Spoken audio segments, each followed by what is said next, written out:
June 29 ലിനാറസ് മാതാവ്.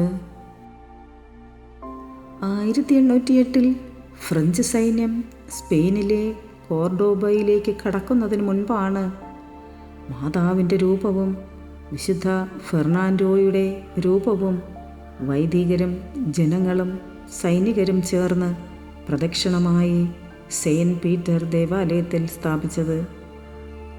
June 29 മാതാവിൻ്റെ തിരുനാൾ ഇവിടെ ആഘോഷിക്കുന്നത്.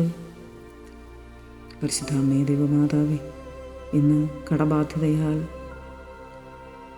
കഷ്ടപ്പെടുന്ന ധാരാളം ആൾക്കാരുണ്ട്. എങ്ങനെ ഈ കടങ്ങളെല്ലാം കൊടുത്തു തീർക്കുമെന്ന് ആലോചിക്കുന്നവരുണ്ട്. അവരുടെ ആലോചനകളെയും കടബാധ്യതകളെയും എല്ലാം അമ്മയുടെ തിരുമുൻപിൽ ഞാൻ സമർപ്പിച്ച് പ്രാർത്ഥിക്കുന്നു. അമ്മേ, അവർക്ക് വേണ്ട സഹായം നൽകി അനുഗ്രഹിക്കണമേ എന്ന് അമ്മയോട് ഞങ്ങൾ പ്രാർത്ഥിക്കുന്നു. Ave Maria.